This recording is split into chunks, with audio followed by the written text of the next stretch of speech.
Hi, and welcome everyone to Ethereal Encounters Unveiled.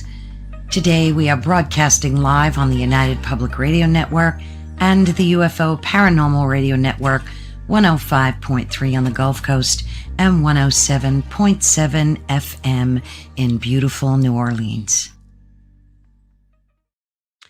Hello, everyone on this cold day, at least over here. We've got some nasty weather coming in, so stay warm if you're in this side of the woods. But anyway, thank you all so much for joining us today. I'm so excited for this topic. I know it's going to be a banger. And again, welcome to Ethereal Encounters Unveiled. And of course, much thanks to United Public Radio Network and the UFO Paranormal Radio Network. We adore them. So since the dawn of civilization, humanity has grappled with the forces beyond what the eye can see. It's always been a battle between lightness and darkness, good and evil, that has shaped our stories, our society, and even our souls, really. Angels and demons, whether literal, symbolic, or somewhere in between, have been our guides, our challenges, and our mirrors. Today, we're honored to be joined by Michelle Desrochers, who will guide us through the ancient struggle, revealing how these timeless forces have influenced and still do civilizations, morality, and continue to shape our lives today. So welcome to the journey of angels, demons, and the eternal struggle between light and darkness. Michelle. Hello. Hello. Always such a blessing to be here with you. Aw, thank you. I love being here. It's always a lot of fun. Our topics are just always so blended, but it's just so interesting. So yeah, this one's going to be off the hook. oh, it's a good one. It is, and it's a really deep dive. It goes so far beyond just the typical, angels and demons, because there's just so much that goes back to ancient times, that maybe things are not all as they seem, right? I think so. Yeah. Well, let's say hello to some folks. Yeah. We have Heidi. Much love to you. Sherry, such a pleasure to see you.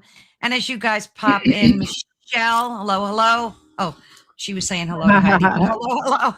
Hello anyway. Hello anyway. Yeah. There. She said hello. So there you There go. we are. Yeah. So, this topic, it's really at the core, I think, of human nature and our spirituality.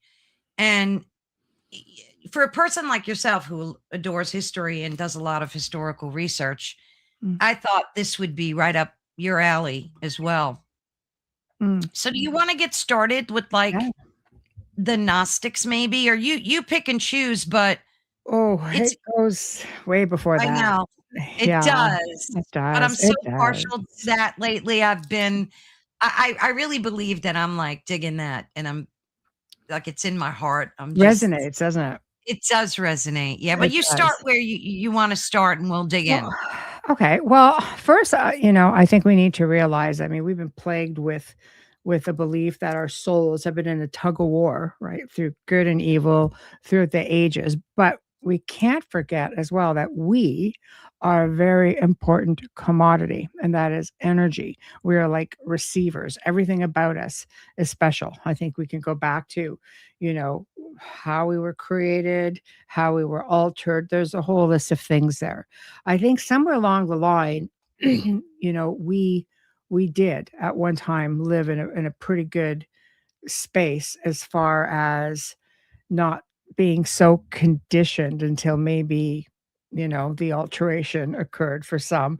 But we have been conditioned into belief systems that pretty much have kept us in fear, and, conditioned into submission, obedience. And it doesn't mean that there aren't things out there, of course, that we shouldn't be concerned about or that we shouldn't fear, because they are.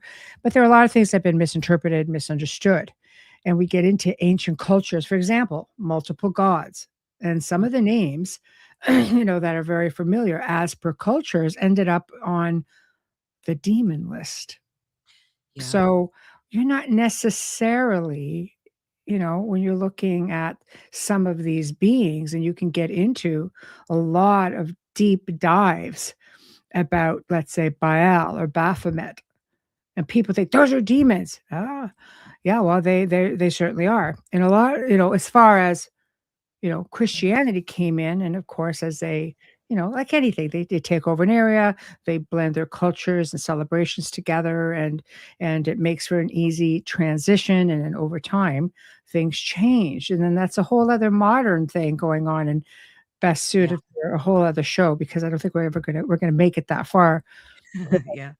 But the threat has been there, and it shouldn't even just be limited to otherworldly entities or, such as demons or angels and watchers, and we'll get into all of that. But I mean, spirits can become very possessive of the living as well, because we are good energy. And sometimes they attach because they like that energy. Bad person in life, you're going to be a bad person in your afterlife. It really is that easy. It's the way it goes. But if a spirit wants you all to themselves because they find you easy to manipulate, because of your energy, whatever the case may be, they feel attracted to you. They will. It makes you, easier to frighten, whatever the case may be. We have to remember that this can also create mental and spiritual trauma, right? So, as we get in a little bit, we have to also keep in mind that we are dealing with ancient mythical beings, Hmm. hybrids of sorts. Look at Anubis, half man, Yeah.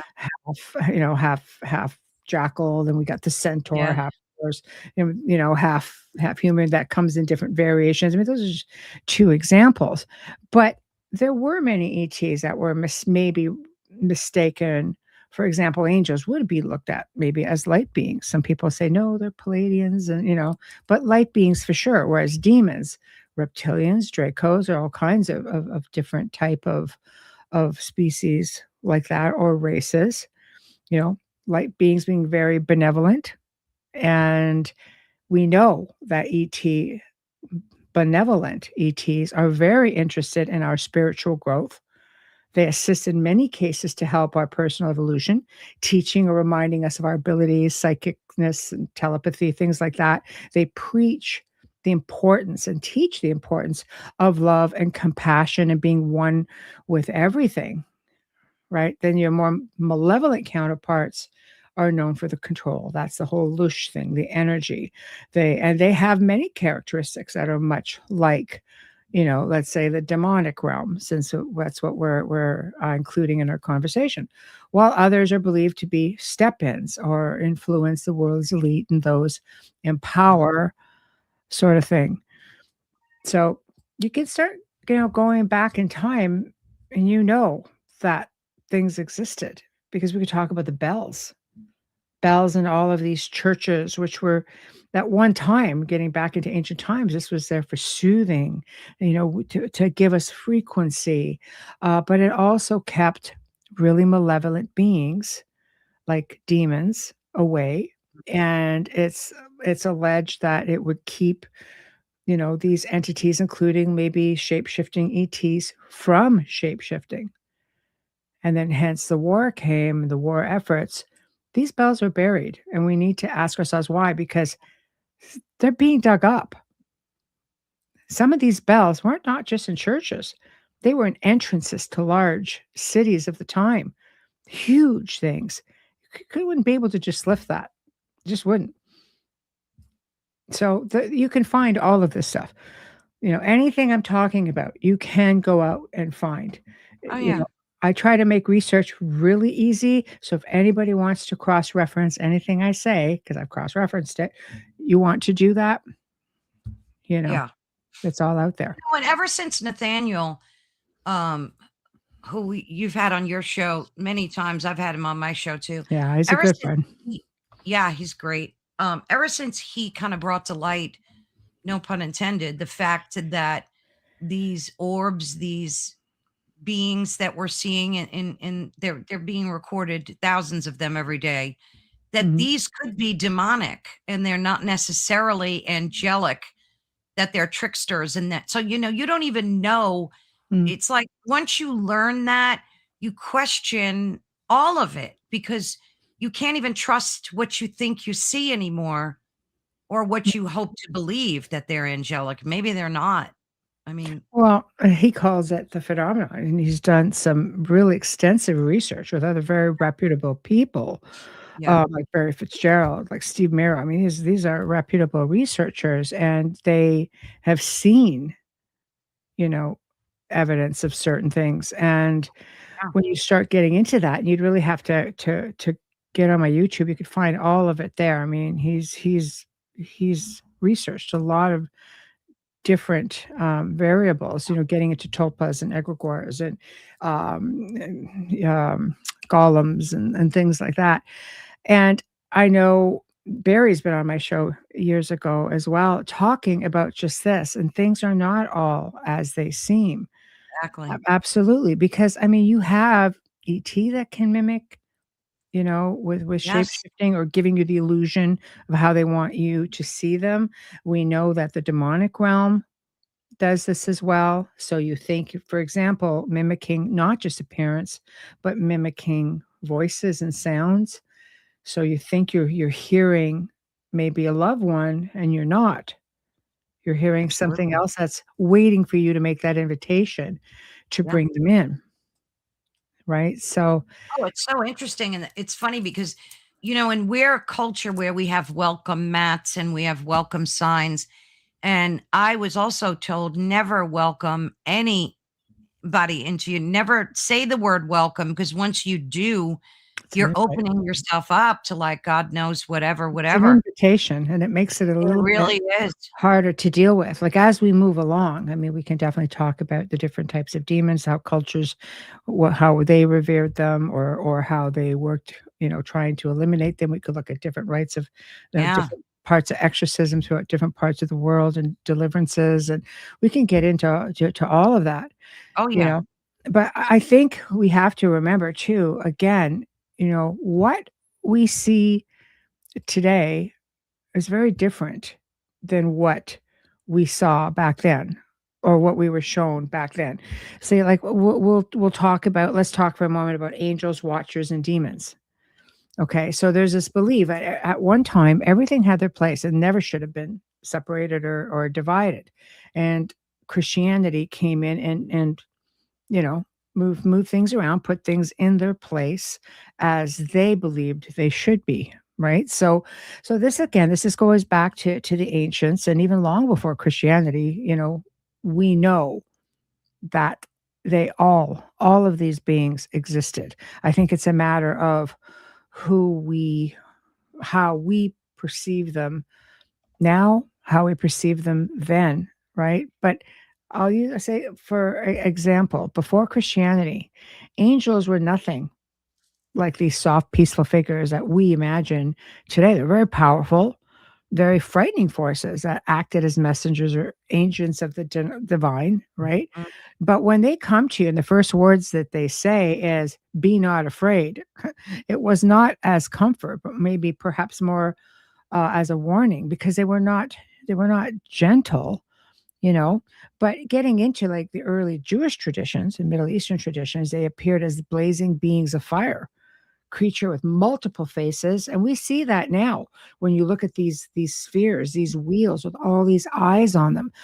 This is essentially what it would believe to be. You can even get into Ezekiel's wheel, like, they were this crazy looking thing. There's pictures of them everywhere. Or you see pictures that have all these large feathers and, arms sort of coming out. And again, there are big eyes everywhere. They are not what people think. absolutely. Yeah. And people are recording them in the skies now. I've seen so Oh, many recent yeah. videos. Crazy.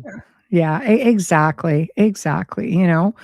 So I mean, so angels through time did start, to transform through Christianity, making them more gentle, so to speak. But the biblical accurate angels are not these soft winged guardians of the Renaissance art. They are, eldritch beings of some people would describe as terror to see Yeah. them. Scripture describes angels as wheels within wheels, covered in unblinking eyes, and six-winged seraphim wreathed in fire. Yeah. Like, I mean, they were cosmic enforcers of divine order. Yet, Mm. I mean, even the Book of Enoch talked about this, about angelic encounters in ancient texts being as terrifying. Goes, they don't. The Book of Enoch says that, well, they don't reassure; they overwhelm.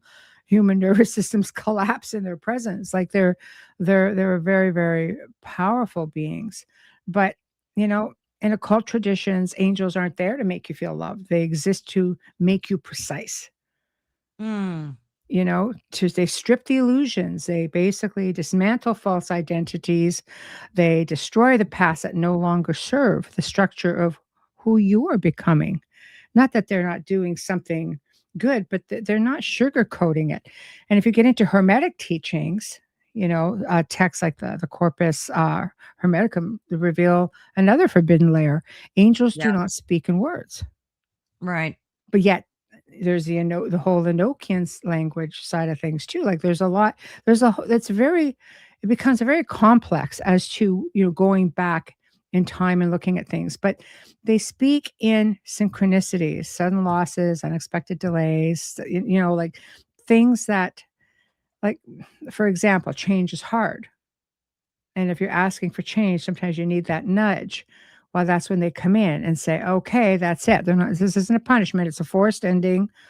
And this is the angelic language, so to speak, right? We're just going Right. to basically guide you through it. But the most controversial thing that I've read about them, that they're not always benevolent towards the human personality. They're loyal to the soul, to the trajectory. There's no place for egos. They don't care about your egotistical or ego Yeah. desires. If your prayers are aimed at preserving, anything that is not divine or good for you, they're going to oppose you. It's the way it is. They were once feared, not worshiped, right? They are not messengers of comfort. They were enforcers of the cosmic order. But yet, even today, technically speaking, I mean, we have our warrior angels, our archangels. We are very, we still call on them. They're still those warriors. They just present as something more gentle. And our guardian angels, they guide us. And there's a I mean, whole we were hierarchy told of them. that. We were told that as Christians, that we all have a guardian angel protecting us, and, like, some of them are doing a crap job of it, but Mhm, and that's where they lose me in Christianity, and I went to Catholic schools and raised in a very strict Christian environment, mhm, and I think so much of what we've been told is just, I think Wayne made a good comment. The Christian church would take over, assimilate, or destroy anything that went against their narrative. So true. What mm, they couldn't control, they demonize or minimalize into nothing more than fairy tales. mm. So We well see said. I think we see a lot of that. I think, and a lot of faiths also do that. I mean, we Manly P. Hall, who used to often spoke about the spiritual hierarchies and the guardian angel. He described them as messengers, right, from heaven. And I mean, he was like, like a mason. Like, he's still Yeah. completely he still completely, had his views on it. And people really do look at what Manly P. Hall says. You can look up some of his stuff. It's incredible, but he truly believed that we all had a personal angel. It went far beyond just general guidance and protection, that they would try to raise the individual to their own higher level, a higher condition of being. But if you start getting into even the Rosicrucians and the Illuminati would describe angels and archangels or celestial creatures like they resembled small suns, being Mm, centers of radiant energy surrounded by, like a relic force. So, yeah. like, I mean, they get into all kinds of descriptions about this, and these are not orders, like, they're secret orders. These aren't people that would just say no, you know what I mean? Like, we don't believe in these things. You think Illuminati, you think they don't believe in angels. Sure. They just see it differently Yeah. than how we see it. right? So we're getting, you start getting into things like the seraphim, like those were known as the burning ones, angels of fire. And the primary ability was to be completely consumed with the love and light of God. The dominion was the immediate presence of God. That's it. Like, you get into these to a lot of these hierarchies, and you realize just how much of a hierarchy there really is. And the seraphim, I mean, people don't really call on them. They're like powerhouses, Were they they're sent above the to guardians. yeah, were they sent to do battle against evil? Like, is that their primary function? With the seraphim, their dominion sort of thing, like was basically the being with the immediate presence of God, continuously involved in perpetual praise and worship. Like it's all about God. They would not have been, I mean, could they? I'm sure if he directed them, Oh, called on them, yeah. right? Yes. So, but I mean, they would run. I don't want to say they were errand boys or nothing like that, but if God said to them, go down and, and said with Isaiah, for instance, you go down there and you do this, the seraphim would do that, but they took direct from God. It was Yeah. all about God, right? How So far back that did was it. how far back were you able to trace any writings or cave drawings, any of those signs of a battle between good and evil? I know it has to be way past, like, Um, Mayans and Egyptians and oh gosh, I mean, you can go back into again, hybrids of the old world. I mean, there's so much information. A lot of it even goes back to ET times. But for yeah. example, like if we're getting into, I mean, if we want to jump right from the limit, you want, we can go back to the Watchers. But before I get into any of that, I think we should at least cover the hold on, what are the Watchers and getting into the demonic. Hold on, because I know you have a comment up there. Yeah, well, that's regarding what you were talking about with the seraphim. Mhm, Sherry said they came to her in a dream in a deep meditation. I asked, why did they come to me? They said I had been singing and it was the vibration that caught their attention. A whole mhm, question and answer ensued, all mhm, very telepathic. Very wow. I mhm. never thought of, I mean, I read about them, but I never thought about them like They do. calling I on. I I once, I told you, like, I had spirit paintings done and such, and the medium I was with had drawn this beautiful angel, and she goes, "You sing a lot." I said, "Yeah, and I drive, I'm terrible." I just, like, caterwaul away, but anyway, apparently I must do it pretty well because I attract angels. And Oh, she says, "Yeah," nice. she goes, making reference to the fact that you sing a lot, and I know through healing that our singing and our own Oh, s absolutely. vocals can heal ourselves, right? So, it's kind of like, "Oh, that's interesting." She goes, "So they're attracted to your vibration." I'm like, "Huh, Oh, yeah. interesting." Yeah, so, and it makes sense, 'cause I've had many encounters like that. Um, so before getting into, going back battles, I mean, we can there I don't know as far as battles between the 2 because there's, again, a really big belief in the fact that a lot of this is also mindset. That things Mm, are dimensional. Heaven and hell isn't up or down, it's dimensional. And you could get absolutely. into a whole other show and talk about what hell is, what is it really? I think a lot has been embedded in us in conditioning to believe that this is the way things are. And you can get into some older, because the church does have a whole other part of it that that hasn't been corrupted. You have those who are very, esoteric in their education and their teachings, and they know a lot of knowledge from the old world teachings. Mm. It's like that stuff really does still exist, right? But let's just say, I will get back into layman terms. What exactly is a demon? And I have to say, because I've been asked this so many times, because my area of Oh, I bet. research and assisting people has always been with malevolent hauntings or attachments, and not that everything is, because believe me, it really is not as now I've worked many people who did not have what they thought going on. But so let's just say there were some religions that will tell you that there are pure spirits that were once angels and became fallen ones. They fell, unclean spirits. Okay. New Agers will say, no, they're ET, right? So you can get into a whole lot of things. Oh And yeah. with that being said, again, we are a hot commodity.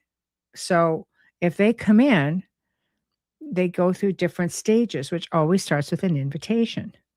So they come Mm, in and, and again, there's a whole pile of stuff we can look at afterwards as far as what are the things that we could look for. What do they mean? What are they doing? And where are they similar to ET abductees? There yeah. is they are so parallel between the demonic, I have to say that, like, loosely, with the demonic infestation and extraterrestrial encounters, which tends to be, things coming in at night and people waking up, seeing them in the bed, whether they're abducted or whether just having an experience. It's almost parallel down to the smells, the sounds, that what they see, everything. So you have to ask yourself as far as that goes. But going back to, the beginning of time and looking into how the ancients looked at things, you know, even back then, they still looked at mental health as well. The ancients would look at things like that. You're getting into cultures that believe that unusual behavior, Yeah. may be symptomatic with mental health issues. This is in ancient times. And it could actually have been, perhaps in cases, caused by spirit possession. In civilizations like Egypt, China, Babylon, Greece, there was a belief that those exhibiting symptoms of psychopathology, as we know it, were actually possessed by bad spirits, and that's what's known in demonology. They believed in exorcising these bad spirits, and they would have very elaborate ritualistic ceremonies that would often involve direct physical attacks on the sufferer's body in an attempt to force out the demons. Mm, So you're going way back now. Whereas now we look at things like, okay, psychokinesis, psychosis, we can look at things today. Like, what about the technology that creates high levels of EMF or frequencies that can physically affect us and cause hallucination? I mean, even carbon monoxide can make us hallucinate. See, think like we're seeing all oh kinds of yeah. things. But then you had other Absolutely. cultures who were, doing ayahuasca. They still do it today, trying to Yeah. induce, Yeah. right? But like, I wonder at what point in civilization did humans decide that there was good and evil? Like, there had to be some culture somewhere. Mhm. Like, I even wonder if Neanderthal man looked up at the sun and, in whatever language they thought in, Mm. was influenced by that concept of maybe the moon was evil and the sun was good. Who knows what? Like, I always Mhm. wonder where it originated, like where the roots are of the concept. All cultures, for the most part, going back, had their belief systems in good or bad. I mean, you're going back even to the time of the solstices. There's strong belief in Yeah, in absolutely. spirits coming over. I mean, when I've done shows on the solstice, goes back like 4 or 5,000 years. That's a really long time.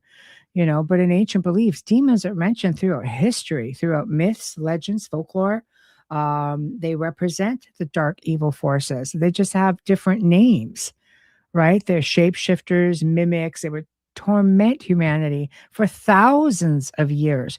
But the term wasn't always referred to as evil. It meant something very different. The word demon comes from the ancient Greeks, meaning spirit.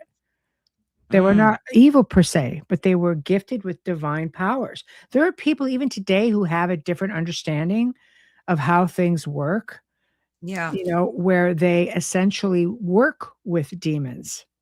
they can work with them.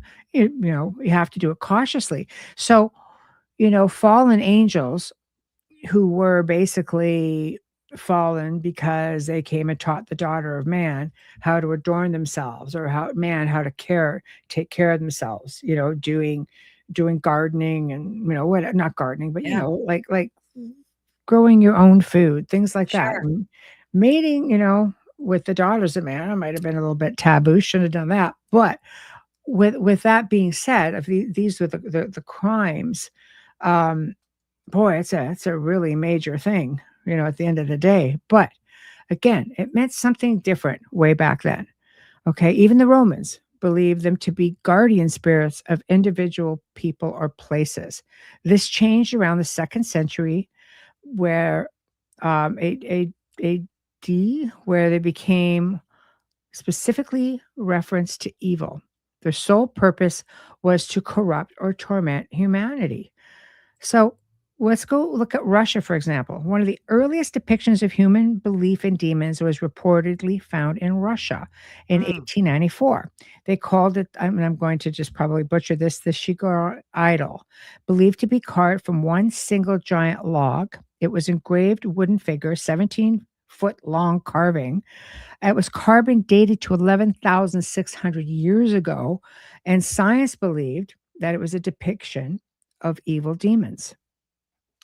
Wow. So that's probably the oldest. It's the oldest that I have come across, with respects to evil demons. Yeah. Um, Getting into Egypt, Belgian Egyptologists found depictions of demons dating back 4,000 years ago, and the inscription showed that demonic entities were definitely part of the imaginations of the ancient Egyptians, and that some temples Oh, yeah. actually showed signs of demonic entity that were noted as guardians of select temples and chambers. So you can go on and on. The Aztecs had the same beliefs. Yeah. I mean, they were said there were demons of fertility. They had male figures. They called them the Zitsimidi, a monstrous deity associated with the stars, depicted as female figures wearing skirts, often with a skull and crossbone design sort of thing, but often described as a devil or demon. So there's all kinds of different things that you can go on and on and on. But, then you get into the different names for demons. So how much do we miss, because we have the names wrong as per cultures or so on, Yeah. right? Yeah, and So some people believe that the darkness like these dark forces are misunderstood, and that they're actually here to benefit humanity, mhm. which is like a crazy concept because it goes in opposition to everything we feel and think. But there are cultures that thought that too. Well, there's still cultures that think that, Yeah. because you Yeah. have to have balance. It comes down to, doing shadow work or light work. You know, look at magicians who work in chaos and things like that. Like, these are often done with other beings, but you could go through, the list of demonic names, and I named two at the beginning of the show, which are seen now as, oh, these are demons. And Christianity, around the time of Christianity, allegedly, is when a lot of this stuff shifted. But a lot of the pagan gods, for example, were demonized and categorized as such. And yeah, Lucifer, that was, yeah, like the morning star, Exactly. bringer of light. In fact, people talk about Satan. If I'm not mistaken, I don't think the word Satan's been mentioned one time biblically. No, I don't think it So has either. yeah. So you know what I mean? You're getting into all kinds of things, but there are people who still practice the old ways. In fact, when you look at symbolism, even at the Vatican right Yeah. now, okay, there's symbolism there that you're looking at going, this is satanic. But if you deep dive it, you'll see that certain things are just ancient deities. So for the rest of us, no, but for certain people, It's not. It's almost as though, no, we're gonna keep worshiping in the old ways. Yeah. And that leads to my next question. Do you think that angels and demons were used, and I guess it's a rhetorical question because I believe they were ever used as political tools, especially in ancient societies, like to try to influence obedience and morality. And you talk about egregores, maybe that's where Mm. they come from, that we originated them. I truly believe that, those in power know the truth about everything. I believe, I've said this, many times, that there are really old libraries out there in old families who have access to knowledge in books that we will never see. You look at the Vatican archives, and a lot of it's due to translation. Well, I mean, there's a lot of stuff that would need to be translated, but a lot of it has. And there's information, the Library of Alexandria, that got burned to the ground, but Yeah. I'm guessing a lot of what was in there ended up going, Oh, yeah. to the Vatican because it was apparently burned down by, the Christians. Yeah. So And conveniently, right? yeah, the library, one of the ancient libraries that's in Romania, the ancient library in Tibet, there are scrolls upon scrolls upon scrolls of knowledge out there, and I think a lot of it is the conditioning that we have received.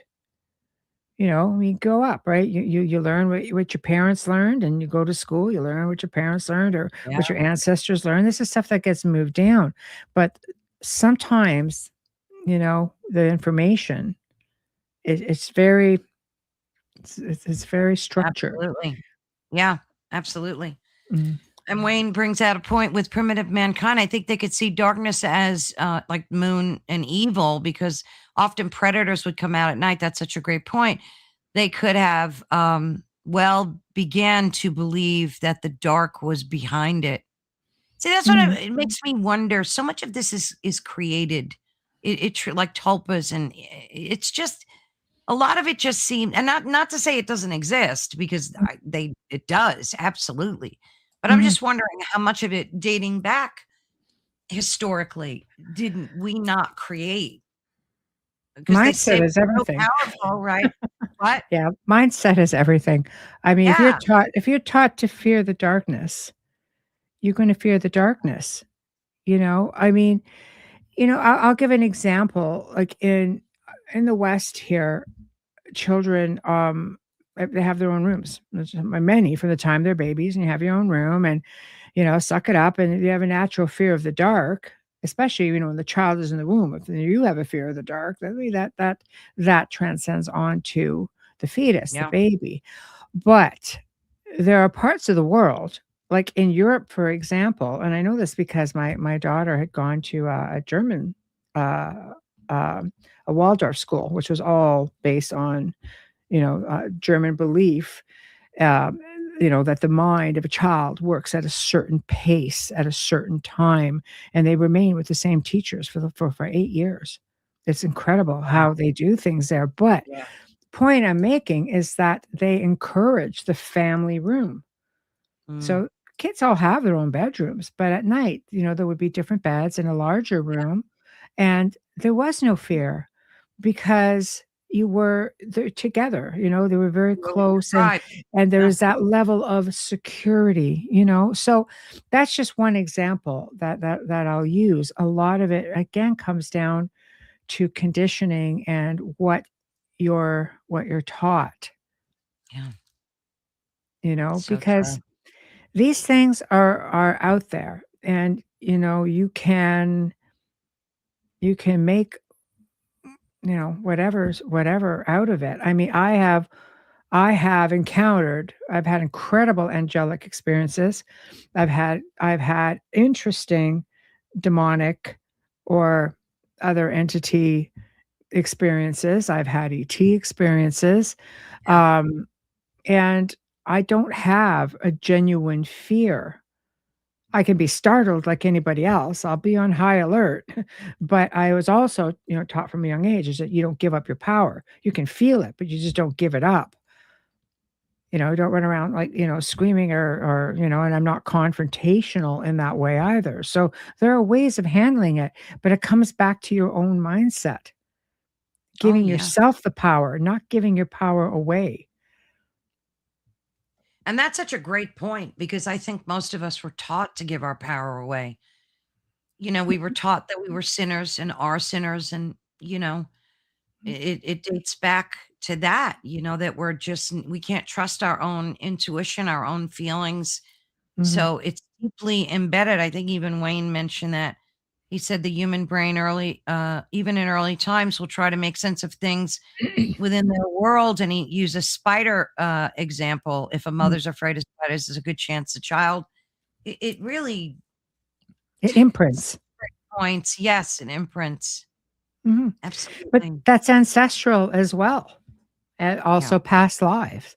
Having a genuine fear of water may come from the fact that you may have drowned in a past life. Maybe your absolutely. mother had a close Yeah. call. Maybe like there are a lot of different things when you start getting into like, ancestral imprinting as to things that you may be feeling, certain fears you may have. Like, I mean, some people, like, I always attribute, like, my people say, "You have a warrior spirit." I said, "Yes, but, I come from, lineages through time where there were knights and there were Knights Templar, and both my grandfathers were in a war. So there's that to a degree as well. It's like I think you have that fighting spirit, and self-preservation could come from anything. Times were really hard back then. And I think, even now as we go through things, Mm, there's remnants of that stay with us. But I mean, absolutely. spiritual warfare, I mean, we can get into a whole uncensored part of that on a whole different show. But there's things even to this day. We've never not had, I don't think, spiritual warfare once once cultures or ancient civilizations came into a point where they had to have some kind of control and decided that they want to control everything and everyone. Yeah, that's such a good point. I And mean, and even this if you look at cult like African tribes that are, deep in the woods, and they're not civilized, basically. They're just a group of people that have been alone and never saw other people or societies, right? And Mhm. yet, after studying some of them, they too had good and evil and things to ward off evil and bring good. So, where does that innate ability come from? Well, I mean, I know that, I knew someone who had spent 5 years in the Amazon, Yeah. with different tribal people, and they showed him how to shrink a head, and basically Right. as to why. And he asked me once, 'cause I filmed a segment with him, and he said, "Why do you think they shrunk heads?" And I said, "To trap the soul of the person Yeah. that they were whose head they were shrinking, Like, to where did keep they that get soul so from where moving did they on." Right, so where does that come from? Is it innate is what I'm asking you. Do you think that it's just an innate Mm. ability that we all have, this drive to know that there's good and evil? I think somewhere along the lines, I mean, um, good and evil, if you had, because where Shrunken Heads, for example, when they started, it was through neighboring tribes that you were either trying to conquer or who were doing wrong against you. Mhm, This was mhm. punishment. So was it evil or was it punishment? It's like, no, I'm going to make sure you don't get to go move on to afterlife. I mean, people believe in afterlife. They go up with shaman and medicine men, and they have their own conditions, from their ancestors or their parents, and so this is maybe their way of dealing with the legality of, no, this is a consequence for every action. There's a reaction. You tried to take over our tribe. You tried to cause harm, and now we're going to make sure that your spirit doesn't even get to go on. So there's that Yes. fact of afterlife. But when I saw one shrunken head specifically, Mm. that sort of maybe go, oh, and Oh, gee. it was a Caucasian man. This was done. This was done, like, probably late 1800s, early Yeah. 1900s, and red hair, a little orange mustache, And he said, when it was given to me, I was told, because he was given, some shrunken heads from the tribe, including this Caucasian one. And he said he came to try to preach to them, right? Mm. So coming in and preaching, and who knows, maybe they were armed, and that was it. So they saw him as a threat. But I mean, you going back into ancient cultures of good and evil. It's, I guess, again, how they determine evil is someone doing harm to you. They're going Charm, to yeah. see it that way, right? But let's get back to some of these cultures and let's get into extraterrestrials. We're looking at beings that may have already been here. We're looking at those multi, from the multiverse, multidimensional, interdimensional, coming from different places with teaching. Some of them weren't so great, I remember a story coming back from, the reptilians, going way back in a culture in Africa where where the chiefs, or they would pass down through oral tradition, and they came in right off the bat promising all kinds of things, and they turned into dictators, like rulers. So things like that, I mean, could have been happening all over the world. We know they've been here forever, and then we Yeah. know there've been some who've had incredible experiences with them because they wrote or they drew about, when you're looking at the cave art, rock art, and looking at petroglyphs and things like that, Yeah. they emulated what they saw, and they would build to honor what they either feared or respected. So I think we need to consider that as well. What was going on, to that specific society or culture when some of these things were happening. Yeah, because I think the Mesopotamians had like this whole protective spirit thing, this embedded in their culture and their religion. So they focused more on protecting your spirit and things to do to protect from Mhm. evil. It's just so interesting It to is see. interesting. You have to Yeah. just try to remember where all the stories come from, because Mm. there were a lot of the real stories based on oral traditions, or perhaps, again, drawings or writings from ancient civilizations, and 'cause they would depict a lot through imagery, on pottery and stuff like that, or they would just write it in their own, like the Sumerian King's List. That's a whole other, but eventually they figured it out, Sumerian Yeah. texts. Um, but then you have to ask yourself, um, I'll give you one example. Okay. You have to ask yourself, did somebody translate this, or was somebody trying to, as I call it, bastardize it? And one Mm. is Lilith. So when you're looking at, for example, I'm just trying to find her here because I wanted to include this. Mesopotamian, known as the mother of demons, started off as the first wife of Adam, known to Mm. be his equal, refused to submit. She left Adam and the Garden of Eden, had a union with the fallen angel Samael, and the demons that came from this union were sent to plague humanity. She's a huge threat to children and women in childbirth.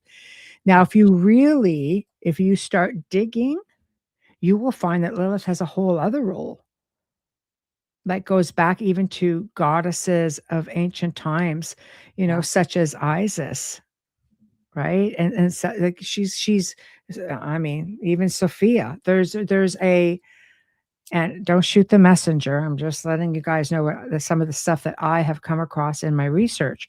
But it just doesn't have a place here. So I'm not getting too much into it.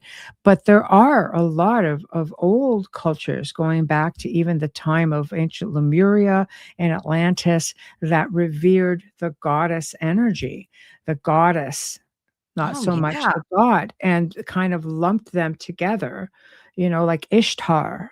Right. They were all believed just to be, everything had its place, Yeah. you It's so know? interesting because it's so ingrained in popular culture today that we don't even see it anymore. Like I remember Tori Amos, who's a very famous singer, musician. she had a tour or partook in a tour called the Lilith tour. And I never equated that to the goddess Lilith. Mhm. But she didn't stand for such empowering womanized features, right? You said she was against childbirth, and No, no, no. what was she This against? is what this is probably what the church came up with, right? Oh, that she was. The mother of I demons. see. Was she? Did she have a relation, with Samael, or did she get sort of put, slapped down a bit I because she see. refused to submit? We already know, as for the Adam and Eve story, civilization's been around a lot longer than Adam and Eve. Oh, yeah, Much longer, absolutely. much there's just too much evidence of that. Not that they weren't there, not that they didn't have their garden, not that they didn't have a whole obviously, they had a whole line that It's all came after. rewritten, all Exactly. rewritten. History real history has been kept from us. It has been rewritten, it has been changed, it has been also misinterpreted. We have to Yes, big understand a time. lot of these were in ancient languages that somebody had to be able they didn't come out in English. Like people had to do translation of this. So lost in translation, of course, I'm sure that's the culprit with many of these ancient texts. But all I'm saying is there's two sides to every coin. And there's a lot of Gosh, yeah. people out there right now who are sharing up the knowledge. Maybe there's a reason why they don't want people to have so much access online. That's a good point too. Mhm. But then why give it to us? Like, Well, why allow it in the first place? I think it just depends on agendas. But with that being said too, it's like there are people out there who get out of control of false information. We're living in an age of AI. You're going to see all kinds of false stuff. I see groups right now, for example, whether it be in the paranormal, which is a little bit tougher, cryptids, especially in the Bigfoot community, Yeah, yeah, or the cryptids, people getting photographs and experiences. But AI, there's so many AI photos surfacing that look so close that people are just like, yeah. like, we are going to start, it's a deliberate thing. They're saying, well, religions are going to be taken over by AI because it knows more. Well, somebody's got to teach it. Didn't just get created with all this knowledge. I mean, so we have to remember the sign of the times, right? We can look at the sign of the times now, like I said, a whole other show, but the sign of the times back then, even in the book of Revelations, people like there are some theologians that will say, Mark, book of Revelations, wrote this based on perhaps what he was going through. I think Nero went nuts and was burning down Rome at that time. Like, so I mean, you're thinking, oh my God, Christians are being persecuted everywhere. Would it seem like end times? Darn straight. Yeah, absolutely. Well, that's what they call history, his story, right? I Yeah. mean, history Yeah. is, whoever survives writes it, and I guess Yeah. That's it. That's exactly right. So, that's just one example. I mean, for the longest time, they figured, oh no, Mary Magdalene was a prostitute. And all of a sudden, the church just in the last, yeah, like 10 years? No, she wasn't. And everything else, all the other researchers shows that no, she wasn't. She came from a pretty well-to-do family, actually, and it's believed that she may have funded yeah, many of the excursions and stuff that Jesus and the apostles and everybody went on. Like, yeah, yeah, she funded that. Like, you see what I mean? Like, things absolutely. change, but information gets recycled. Yeah, that's why they call these religions like a limited hangout because they only give you a partial truth, just a piece of it, It's and then the rest, on a need to know basis. absolutely. And we The rest apparently is don't for need to control. know. Or you're Yeah, meant to know, but, in spurts. There's a reason why things keep getting changed and reset and, um, books get burned and things get hidden, structures change, stories about structures change. The story of good versus evil, angels versus demons will be one that will go on until literally the end of time. I think, you really need to have an open mind with that, and you have to, in dealing with the ancient civilizations, like what was going on at that time with that, because most ancient civilizations had access to things like we think we're really advanced. We're really not. We're really not. We're lucky if we can build a building that will last, maybe a couple hundred years. This side of the world, you're lucky if it lasts that. You might get one that might be a bit older. I've traveled different parts of the world. I look at buildings that, I Oh, mean, I slept in one crazy. from like the 1100s. You know what I mean? It's like that's like almost 1,000 years old, and then you have to just think, okay, technology is incredible. I've been to the pyramids. There, you cannot look at that structure and you have to look at that and go, okay, I have questions, Yeah, but absolutely. right, Well, but these temples that they built were rituals right in and of themselves to honor the Mhm. gods and to ward off malevolent spirits, right? I mean, think about what was built. I don't even think, like you said, we could replicate a lot of these buildings today. I don't think It's we could. It's as they say, a tale as old as time, and you had a lot centered around trying to either protect yourself or trying to revere. Sacrifice, like, I'm going to revere you. We're going to build this structure to honor you. If you look at the pharaohs did it all the time. Ancient kings, built monuments to themselves, not just in Egypt. Pyramids are all over the world, and there's a really big belief that it was, maybe Atlanteans. Maybe they were more than just one yeah, place. There yeah, is that type of belief, but there's just, it's not as specified, like, it's not as limiting as we were taught to believe. There's just so much more, and cultures before us were just so much more advanced, and in many people, many cultures, they were okay with ET. Not that some of them had all the greatest experiences, but I mean, people, like I said, they just seem, how we don't know where that knowledge comes from. Like, they no. were taught. They were taught from someone. Was it a bad experience with an And ET? that's where your Good ET one? is coming in because you're thinking that they came and influenced us with this. I mean, there's so much evidence of that. I mean, I watch Ancient Alien. Some people say it's nonsense, but there's so much truth in it, like Mhm. But dating back.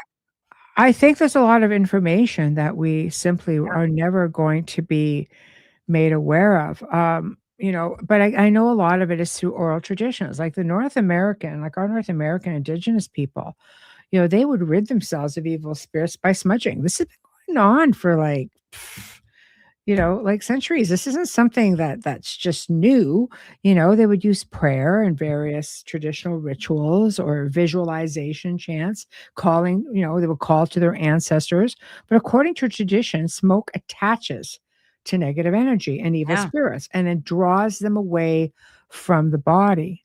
right. The sweat lodges, the heat causes one to sweat, which helps bring the body into balance, which in turn rids it of evil, right? They were also used for healing. Like, this is stuff again that, this is something that's taught. So I imagine all these ancient cultures had something through their own oral traditions that were Yeah. based on this, right? So, I don't know. It's so perplexing. Like it, there's so much evidence. Like I said with Ancient Aliens, if mm, you buy into that, which there's a lot of petroglyphs, glyphs, and so much etchings and statues created that look like men inside of mm. spaceships. It kind of makes you wonder maybe, but what's the point of that? Like, why would ET do that? Is it to control us and just keep us subdued, maybe? But not that that worked so great because look at the state we're in now. But like, what would um, the point be of it? well, I mean, I think it's like anything. You know, you have your good, you have your bad. There are many benevolent, races of ET out there who just Yeah, want to see us achieve our very best. They teach you, about consciousness. They teach you about love and treating one another really well. Like I mean, I remember reading an account where one ET had basically, said to the person during the encounter, goes, "You don't treat your elderly very well here." that's Like, true. That's like so true. yeah, they teach about balance and about reaching in and finding yourself to help you with your abilities. We all came here with abilities initially, and somewhere along the line, we've been dumbed up and we forget, and we don't have all of those memories, and ET does try to help you get that back, but then you have the Yeah, that makes malevolent sense. ones, and they're Yeah. the ones who it is. It's like any other race. It is control, especially if it's for energy. You'll hear all kinds of stories, what reptilians like to eat, like, people. Yeah, The maybe some of them loosh. do. Well, Yeah, the they want loosh, the loosh. that too, the energy, but it's just it's also along the lines that there are some good reptilians out there too, though, Why do you right? think it is that if you look at modern day culture, people like Bob Dylan and many of the artists that are Mhm. out there touting their allegiance to Satan and satanic forces and demons and whatnot.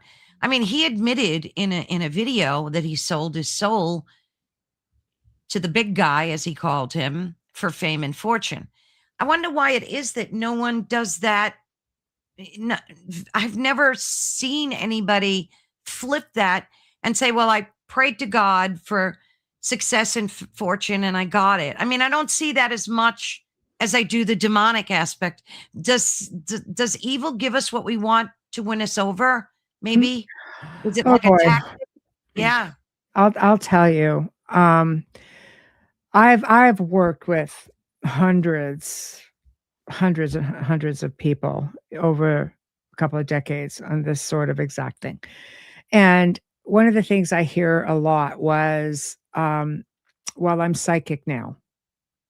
Oh, It gave me a psychic ability. Um, well, it promised me this, it promised me that." And meanwhile, nothing really came to fruition. And my whole answer to the psychic thing is if you are living with an energy that powerful, you are going to start picking up on stuff, and they might give you a little bit of insight into the world of psychic ability, but yeah. it's going to be short-lived for the most part, because get rid of the attachment, and then all of a sudden, when people It goes. try to jump back in and take control of their lives and their space, because you can do it. We are powerful. When I say, like, we're really something, we really are. Yeah. And we take our power back and take control, all of a sudden they're just like, "Oh, yeah, I can't seem to do that anymore." Like, there are people who have worked with demons and, that I remember talking having a conversation with somebody who just said, "Oh, yeah, I work with demons and this and that. I work in the occult and this and that." I'm like, "Oh, Yeah. that's whatever floats your boat." And, Yeah.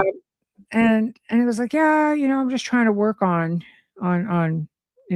getting a good winning a lottery or getting a good amount of money." I'm going, "Hasn't happened yet. How long you been working with them?" It's Right, like, right, right. That's a it good point. it doesn't always happen that way, but Yeah. maybe you don't know all the secrets, because there are a lot of very elite people out there from Oh, very yeah. old families who seem to still be doing all right. Yeah, exactly. They gotta know something we don't. Hillbilly Herbs made a good point. He said, "Yeah, Dylan and his Crossroads deal, very interesting." Now, I've heard this before, and I wonder what your opinion is on that. Some say you can't actually sell your soul because it's not yours to barter with. I believe that. I believe that we Yeah, can. The thing is that if you don't believe it, that's where the right. edge is, because you there are I'll back up. If you just say, "I'm gonna do this," they take it very seriously. and they will torment you, and they will be there waiting for you, at the end of your life. Because, I mean, seeing this happen, with people who've been stuck for so many times. But if you get your control, and you turn around and you say, "Oh," if you said it, take it back. You're allowed to change your mind. You just do it. Now, when you're getting into the world of celebrities, for instance, or Right. people who decide to sell out, Yeah. there's a whole other process there where, you know, you're given. The theory is that you're given it. The entity is assigned to you. You belong to this one right here. Mm, This is how, throughout research that I have read, this is something that seems to be a theory. And in communicating even with spirits who have souls, it's been a matter of, hearing something growling in the background. You're kind of like, wow. oh, shit. So I think, are they conditioned to believe that they don't have that option? That's that your essence, it's who makes you who you are. Yeah. The soul, the body is just collateral damage if you're in a possession state, or if you're in a state where when you pass, they just jump on the essence. The body, you hear through possessions, the body just goes through so much. I've seen people lose tremendous amount of weight, get very, very sick, and really the mental health just goes down. Like, it's the Yeah. easiest thing for them to manipulate, but the prize is always the essence. But they have to convince you, and they do that through Surrender it. fear that you belong to Yeah. them, but you don't. Yeah. I You believe don't. that too. Yeah, you have If you control. believe in good and evil, do you think that means you have to believe in heaven and hell? I believe in balance. I believe that a lot of what we're experiencing in the world is just shifts in balance. Mm, Some of it, call it evil, much like the ancients. They had a lot of different terminology for it.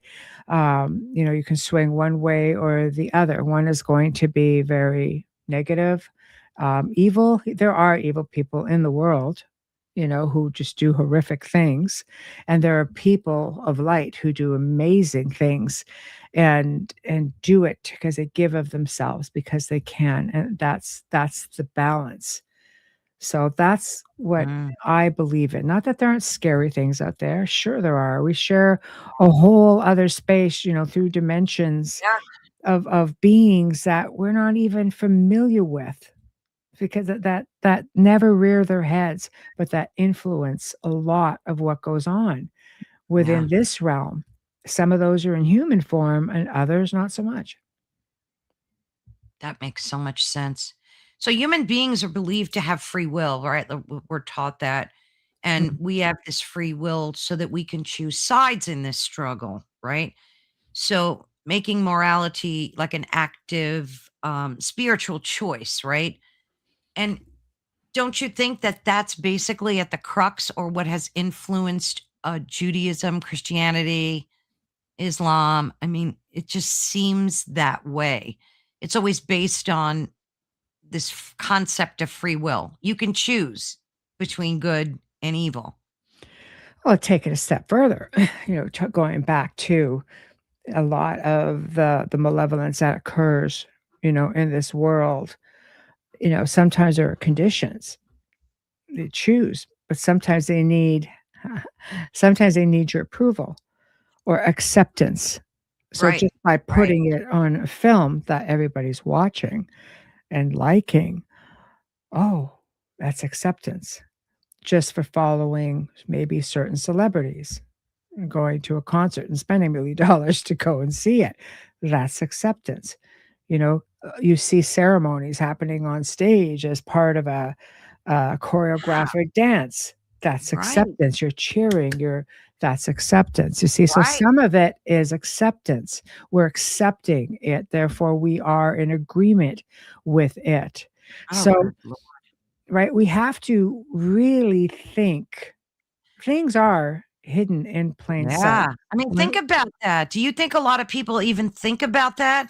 That they're at a concert cheering, like you said, and being in agreement with these demonic well, becau ceremonies well, on they stage? because they don't know what they're looking at. They just think it's a Right. great choreographic piece, and they don't necessarily know what they're Yeah. looking at.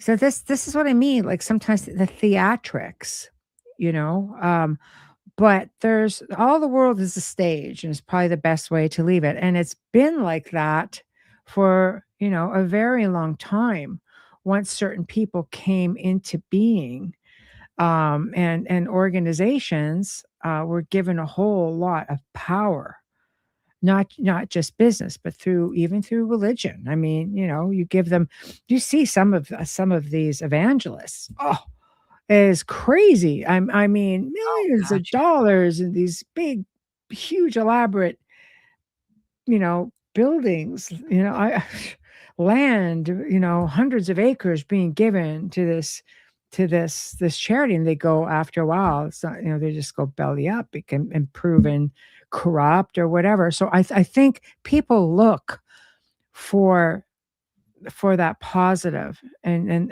it's like, well, I once had someone say to me, who left a lot of land to one of these Sunday evangelists, and he goes, Mm, "I feel good in knowing that I can leave this to somebody. It makes me feel good to leave it to this right. organization." I said, "It's your money. That's all that matters is how it makes you feel inside. It's your Right. good deed." True. He goes, "What happens to it on the other end?" He goes, "I would like to think and believe it's going to be good, that it's not just gonna be taken and making somebody else a fat cat, so to speak." Yeah. But there's, it's mindset again, but people are looking for something, for that feel good, that place where they feel like they want to belong, and with that, there's always a balance. There's always a balance. So when you're making that choice, always look at the other side of the coin. And people say, well, why do you always want to go looking for things like that? Because you need to know. I just don't want, for me, okay, and I can only speak for myself. For me, I have never chosen to go through life blind. I Mm, always want to know if I'm in agreement with this, I need to know the other side too. absolutely. Yeah. For every action, there's a reaction, right? For every decision, there's a consequence, Yep. or there can be. So if you know what those consequences are, you kind of maybe know how to maneuver around them. Like there's a lot more to it. It's not so black and white. And it's interesting because if you take people that have definitely witnessed demonic forces and Mhm, seen them visually, mhm, experienced them like yourself, you've worked with them. And then you take a group of people that have not, and it's the furthest thing from their reality. mhm, It's so hard for somebody like you to convince, not that you would, I'm just using it as an example, to convince group A, hey, there are these demonic entities out there. I've seen them, I've worked with them, I witnessed them because they have not witnessed them firsthand. So they live in an absolutely opposite reality in terms of good and evil to what you have. Well, you have to understand too, like I work with people who are under oppression or attack. Right. There's something that's leading them to believe that they're under attack by something. Sometimes it's nothing more than psychosis, psychokinesis. Sometimes it's very, very logical. Other times, no, they really are victimized. Then I have to explore, was there an invitation made? So sometimes that's done through children because children are innocent and we have an entity mimicking a small child. And then once the invitation is made, things amp up and things get ugly, and the child starts to get fear, and then it starts to work through the Sure. family, divide and conquer, right? So, Right. but with respects to people who may be unsuspecting, well, we've talked about this on grieving. Grieving is a very Oh natural thing gosh. to do, but it can also put a bullseye on our back. Addiction, Oh God. sadness, you know, I mean, mental health is a real big one. So even though, Michelle, that you're not agreeing, say you're in a state of grief for addiction or those examples you just gave. So you're not in a state of agreement, but yet these things can get hold of you. How do they do that without you agreeing to that? Or are you unconsciously agreeing?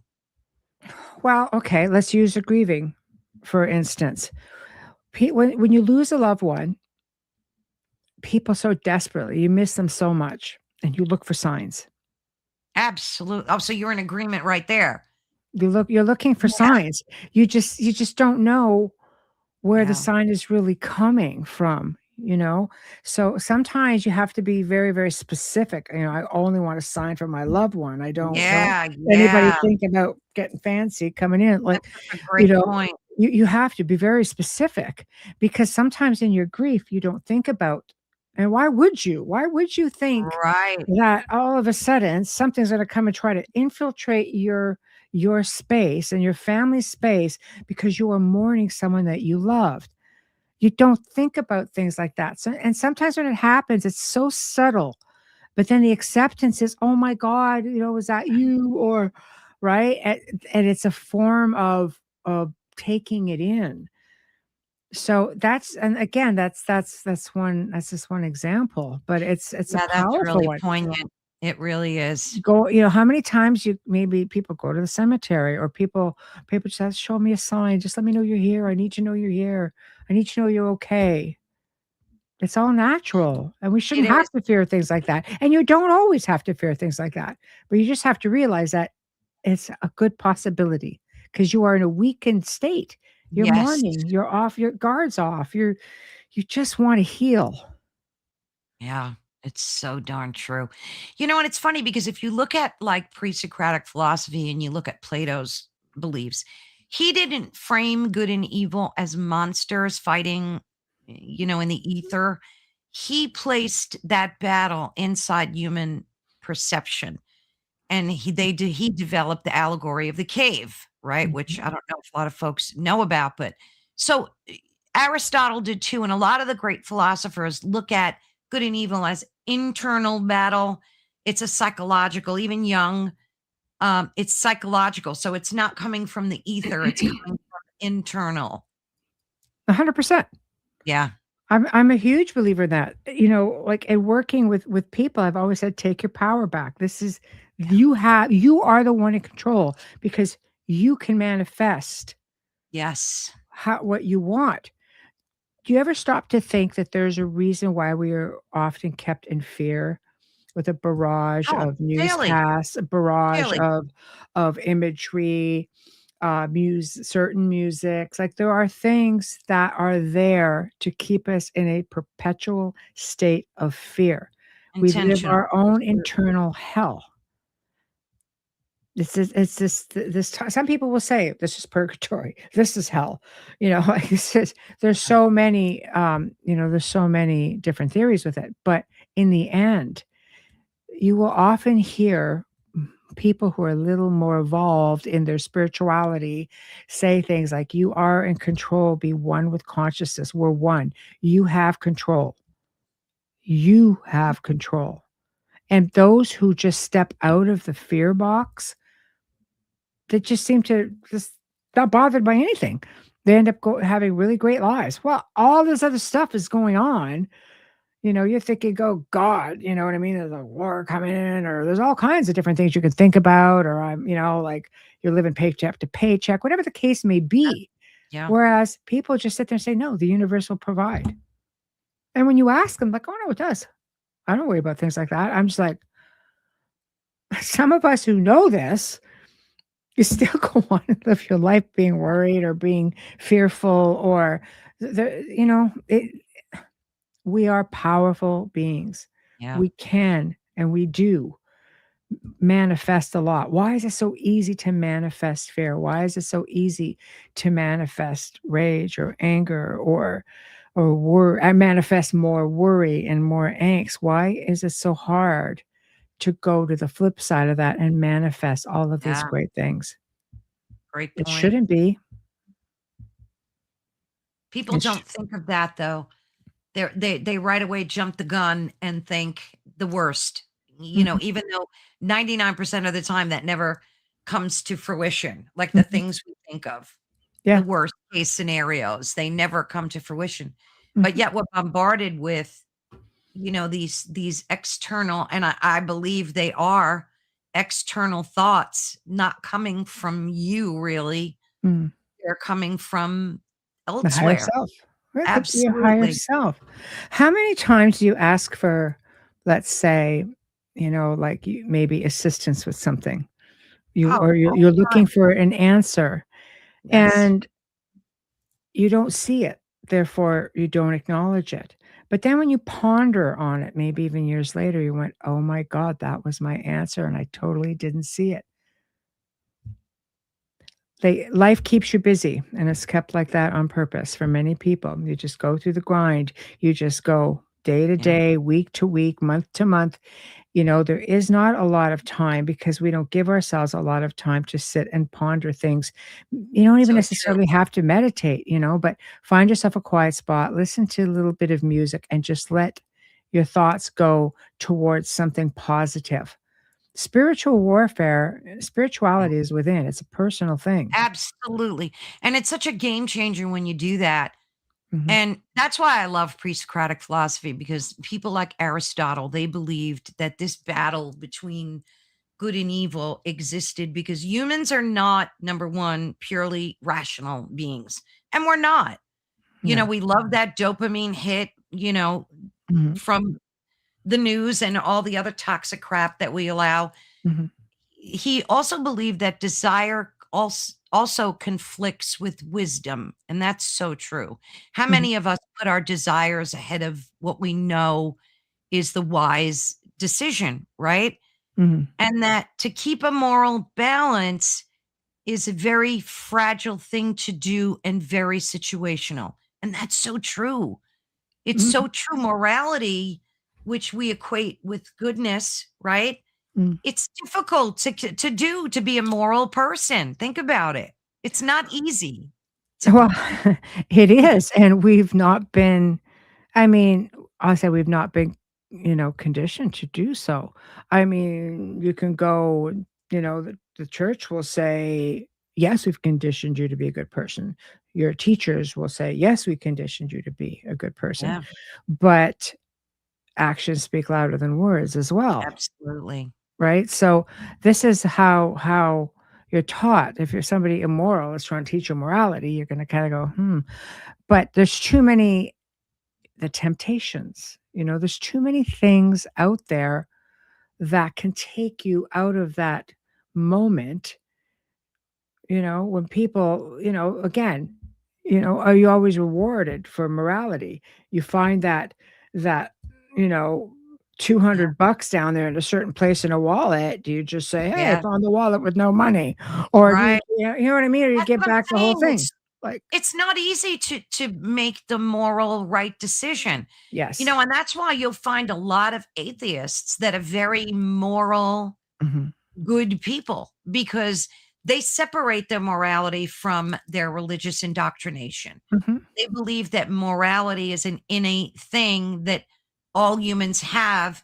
And yeah, it's not easy to always do the right thing, right, Michelle? It's not always easy. It's an age-old thing, but in the Yeah, end, there's it comes down to that right and wrong, the good and versus the evil.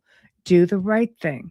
If there's a 200 bucks in the wallet, that person who had it yeah, in there maybe need that. That that's might right. be their groceries for the week. That might be, something for their kids. That might be like, That's we don't know. You're barking at no, somebody on the road raging.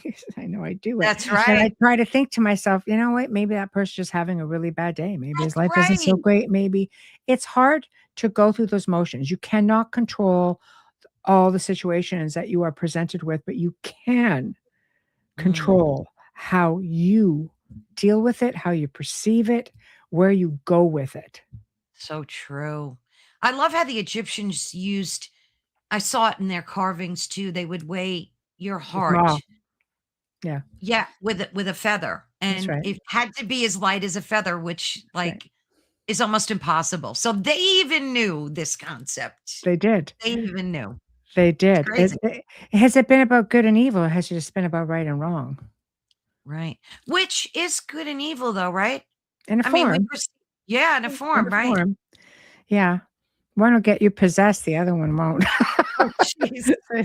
No, just kidding. No, but I mean, like, No, I think that's true. there's different variables there, but yeah, Yeah. I think it's important. Don't be afraid to let, the universe or your creator to take the wheel. Take a step back and just say, "You know what? I don't need to be in control of everything." And that's really hard for somebody who's used to having complete control. Just sit back and just say, "No, I'm going to just let the universe see where this goes and relax a little bit." Like it's tapping into consciousness, Yeah, listening to your higher self. But the consciousness thing, when it says like we are one or I am, we are one. I am. that This is is huge. this is this is the thing. It is. It's huge. And we're not taught that. We're taught division, we're taught fear, we're taught consequences. And to a degree, you have to have those things. You live in a society, whether it's legally, whether it's spiritually, but in the end, it's just like let yourself be taught the flip side of all that also, which is Right. calm, peace, unity, kindness, love. It will outweigh everything else, and it will allow you to deal with everything else on a whole other level. Mm, that's so true. Do you think the spiritual awakening that we're hearing about is happening globally? Do you think that, because we always hear good always wins in the end, good always, even biblically, we always hear that. Do you think that's true that people believe that good always wins in the end? And that's what's happening with this spiritual awakening that many of us are having? I like to be a realist. I'd like to say, yes, good does always prevail. Sometimes there's a lot of casualty uh, on the way to that road. There always has to be balance. There will always have to be balance. So I think it would be nice to see that scales tipped to the light a lot more. I Mhm. think we would notice a huge difference, but that balance has to somehow be in there. I think it's just how we deal with it again. But I mean, it's hard to look at a parent, for example, who's lost a child and say Yeah. good always prevails because there's like, no, I lost my child and it was in a violent way, for example, and I didn't get justice, for example. Like there'll be many reasons to not want to feel that love and light, and then you do get those exceptional people who just say no. I'm at peace with this. I'm okay with this. Like it's a healing journey, and everybody does it differently. But I do believe that good will always overcome evil. But it's everything in between that's can be sort of frightening. Yeah. There will always has to be balance. That is so damn true. You know, It's all that about balance. balance doesn't have to be harsh. I mean, I'm down for like a nice casual balance, but it doesn't always have to be like to the extremes when we think Yeah, evil. that's so Like funny. it's just there's just like the balance could be something else that's just uncomfortable. It doesn't have to be evil. It could just be uncomfortable, right? The balance, Yeah. comfort, uncomfortable, Yeah, love, that's a good light, point. darkness. I mean, it's there. Darkness should not be feared. That's a conditioning. You don't fear it. There's beautiful things in the dark. Yeah, I The agree with northern that. lights, the boreal, the Yeah, stars, the absolutely, planets, the sounds. absolutely. There's nothing like sitting, next to the water at night when the sun goes down, listening to the loons and the frogs. And there are Yeah. things out there that do not have to be frightening. Focus on that. The balance, Yeah, day, because there's night. always some light within the darkness, right? Oh, There's always some yes. level of light. Yeah, that's right. Don't fear it. It's just another element. I do love how Carl Jung brought into this whole good and evil thing about shadow work, and now it seems to Mm. be something we hear about like almost daily, especially folks like us that are really into this topic, right? Mhm. He believed, again, that the battle is internal, that it's within ourself, that this repressed darkness doesn't disappear, but it rather acts out. And Mm. that's his perception of evil. But Mhm. isn't it one and the same? I mean, Yeah, don't we all inherently carry good and evil? it's balance. Right. That's all it is. It's just balance. You can't really have one without the other. Anything I do in light, I can do the other way. I choose to do. It's a choice. I choose to do more in light. You don't think how many people drive down the road and see somebody being utterly ridiculous on the road, and you'd like to think, "We should just go Mad Max on this person," right? Just laser beam right out there and just be done with Right. it. Right. Get off the road. Like Yeah. we think about things like that, but realistically, it's you choose Really the other do. side. Do you Yeah, remember a few years ago when, gosh, maybe it was more than a few years ago. I'm so bad with time frames. Pay it forward was like a huge I thing. use it all the Everybody was time. Yeah, everybody was going to Starbucks, like, and paying for the Yeah, guy behind and yeah, doing, all paid leaving money mm, envelopes around, and it's huge. you yeah, it was huge, and I love that happened to humanity, whether or not it was for purely self-gratification reasons. But to me, it's all about actions. It's not your words. Anybody could speak words of honesty and truth, right? Mhm, It's your actions, how you can help your brothers and sisters on this planet. mhm. And Well, that's where good and evil lies, right, Michelle? I'll give you a perfect example of pay it forward. I've helped a lot of people throughout the decades.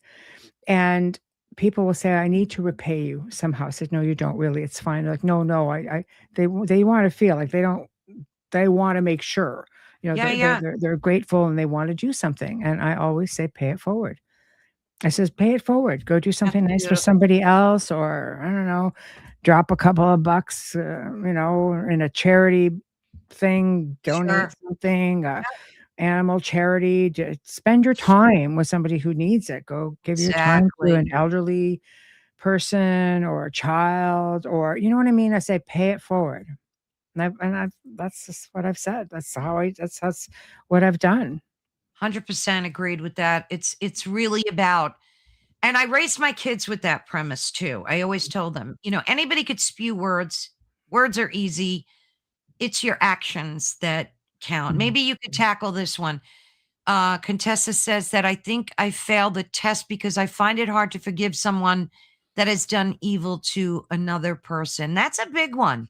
That's Well, look at it from this point of view. What is with that person? I'll give you another example. Doing evil.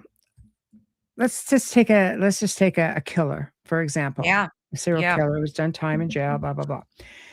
Many serial killers, many people, not just serial killers, just somebody who's done that. They're in jail for a reason. Um, they've shown just working through, different mediums and such, and having seen it also, myself, some of these people have attachments. So you have to ask yourself, what came first? Did the attachment cause the crime or the deed, or did the deed bring in the entity? What is it exactly? So let's say said person passes away. You're thinking, good, that person's going to go to hell, this and that. Again, mindset. Now let's dissect that for a minute. Let's just say that that person's going to hell. You know, Satan looks at him and says, "Well, you caused a lot of ruckus up there. Let's put you back. Let's just let you step into somebody else. Let's allow you to go in as a spirit and torment a few people. Maybe you can, sort of attach to somebody and get him to start doing some murders that you yeah. did. Or so let's look at that cycle. Or, let's say a medium comes in and says, "Yep, he's gone. I can remove him from this space." Blah blah blah. Or that medium can say, "No, we're going to see if maybe." we can somehow have archangels or pray or see if we can move him on and let the light deal with him. And, Mm, Christianity will say this person has to atone, this person has to right. go to purgatory, whatever the faith is. But in doing so, that soul, that specific energy will not return to cause further angst in this time and space Wow. until the atonement or whatever Is the done. karma Yeah. may be, he will have to or she will have to deal with their karma of what they've caused instead of being recycled back. You see, there's a flip side of everything, and those who work, within certain fields, these are things that we have to think about. Yeah. Don't have to like it. You just have to be smart about it. So you don't really need to worry so much about forgiving someone who's done evil to you or a loved one because the universe is going to take care of that, whether it's through karmic action or Mm. paths of Well, reincarnation, right? I mean, Caroline, I've seen people, go to the murderer of their loved one and say, "I forgive you."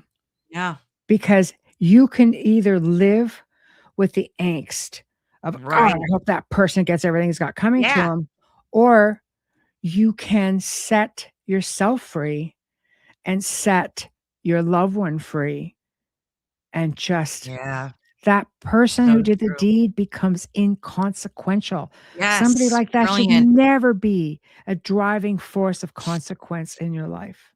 It's easy to say, and I hope I never have to be in that position, because I would like to think, because you could go either way with that and just be totally like, "I'm gonna mess you up," or you could just say, you are not worth my time.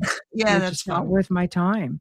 All right, You're not right. worth the karma that I will have to deal with." Exactly. And it's not easy to do.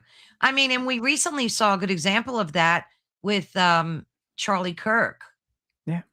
that Erica forgave Mhm. him right out of the gate. And it seemed pretty sincere. I mean, in terms of just perception, It's for who your own knows? healing. I what? People of faith, I Yeah. mean, they're very faithful for a reason, some people Yeah. more faithful than others, Yeah.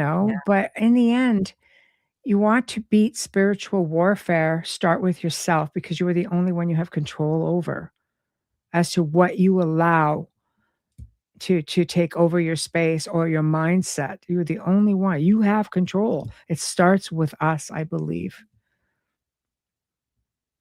Yeah, I agree. And I mean, even starting a sentence with "I could never," what you put yourself in a you lock yourself into that belief system Mhm. by uttering those words too. The Like word I could never, yeah. never forgive. Never say I could never. right. It's the Mhm. same thing when people say all or nothing. Like you have to Mhm. try to avoid because maybe has a lot of potential. Just maybe, It right? does. And if you're with a loved one who's about ready to pass, it never hurts to hold their hand and say, "I don't know if you need this from me or not, but if you need my forgiveness for anything," and it might be something we don't even Oh, know I about, love it that. could be past karma, like past lives, because soul circles follow each other around, and Yes. I just say, "If you need my forgiveness for anything, you have it. I forgive you. If you need it, I forgive you." Oh, I love that, Michelle. Yeah. It's just, it could be So ancestral stuff, whatever. freeing. It's just like, yeah, yeah. It's important. It helps us transition. And I would imagine you could still say that after someone passes too, right? Yes. Just say that Yeah. prayer and Yeah. You don't even have to. They hear you. It's our thought process that thinks that they can't hear us. You don't have to even say it out loud. So if you need me to forgive you for this, I do for anything. I mean, you may not even know what it is. yeah, It could have been yeah. another life you both shared together. And the reason you came back this time, maybe you didn't accomplish what you were supposed to. Just say, "Hey, I'm going to let go of all that past stuff, whatever, where from one life to the next, whatever it takes to help you transition to a better state of being." And that might allow you the same option. I often think that the struggle between good and evil isn't because this like a flaw in the system. I think it is the system. It's Mm, just the way it is. mhm. I don't think of it as a mistake or a flaw. I think that it's just innate in humans. It just is. It just is, It just is. Yes. right? It Yes. just is. It just is. I'll tell you, you know, all it takes is just doing it once or twice, and it's Mhm. incredible how natural it becomes. And I know Contessa says you guys are better at than me that way. Yeah, I don't think I that think has it's just being faced into the, being faced with the right in the right situation. You know, you could be the best person ever, you know, bad things happen to good people all the time, and again, you are only absolutely. in control of what you do with it. Nobody deserves to rent space in your head, ever. Ever. This is you. This is yours. It's your space. You can think about your loved ones, you know, it's a little bit of a different situation than having, you know, being faced with a situation in real time while you are still going through your life here. Always just remember, it's just not worth letting anybody spend time in your head that way. Gosh, that's so true. We've had so many amazing comments too. Kira, is that how you say that? Yeah, Yeah. I told my mom a few days before she passed, we don't want you to go, but if you want to go, go ahead. One of the hardest things I ever had to say. So it's true. tough. 'Cause a lot of times that people don't want to leave for their loved ones. They I don't want to. know. And Yeah. and and that's it's Yeah. because we love them so much, but All right. you know, I had to do it with both of my parents in a very short period of time because they were very, very quick. And I just, you know, when I looked at my mother and said, "Hey, Steve," I had to look at my mother and basically say, you know, "Is this something you want to do?" She goes, "Oh, I think so." I says, "Think isn't cutting it with me. I really need to be more concrete." And you know, she goes, Mhm. "Yeah, I'm prepared to that." I was like, "Okay, that's okay. Then you should do that." And then we talked about what to expect over there, you know, over there, like wherever Sure. her Yeah. journey was, Yeah. Yeah. and my father was non-communicative, so all I could do is just reassure him with as much, you know, love and light and forgiveness for whatever he needed. Again, you know, I had great parents. I had a great childhood, and I wanted their afterlife to be and their transition to be nice and smooth because that Yeah. was the last thing I could do for them.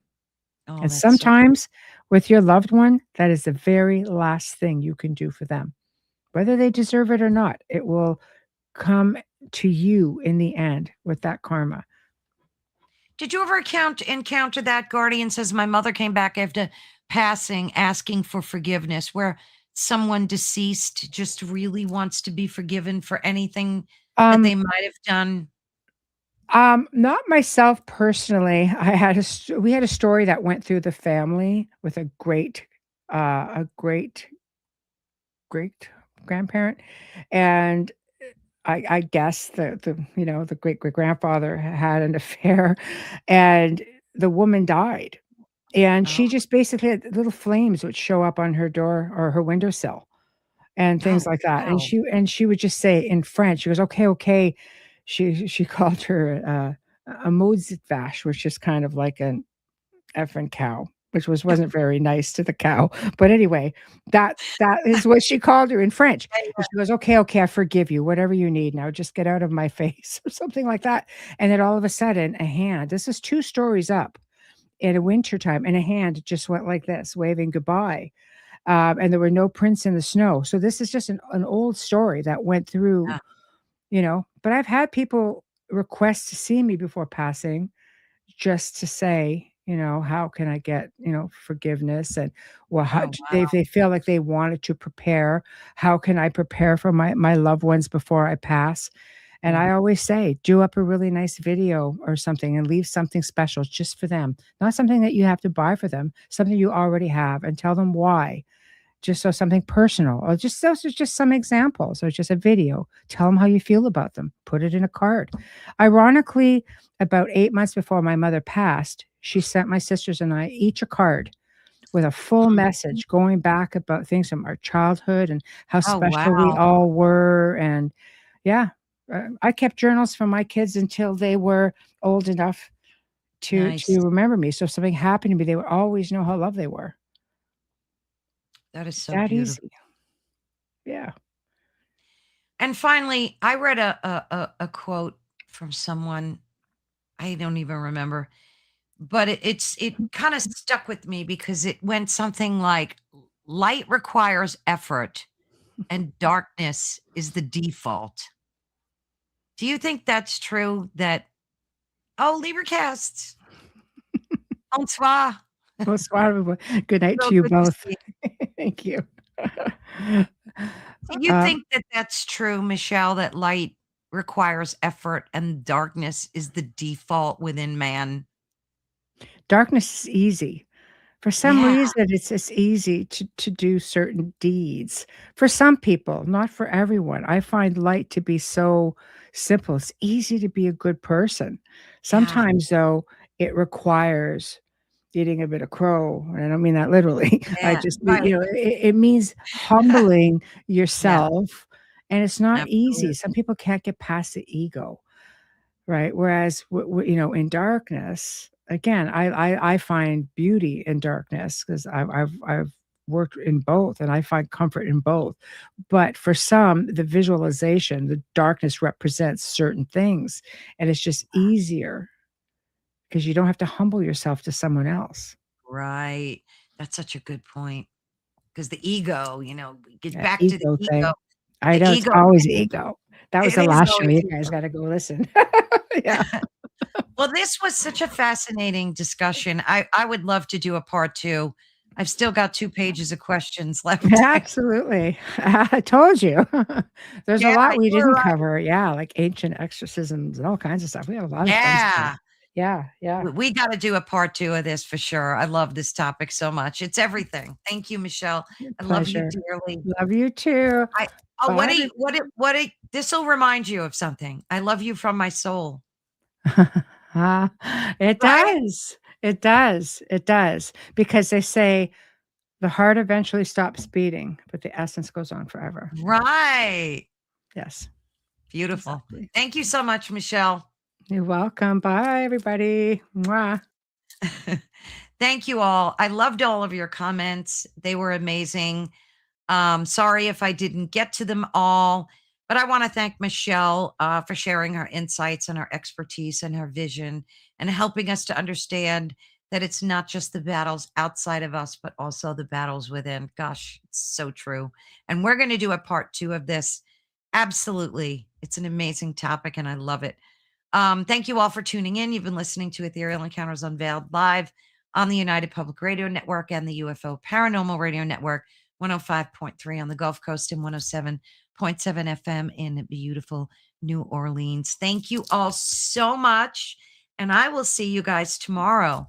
Don't forget to tune in. Tomorrow's Thursday. Yes. We're having this storm coming on Sunday, and everybody's like freaked out about it.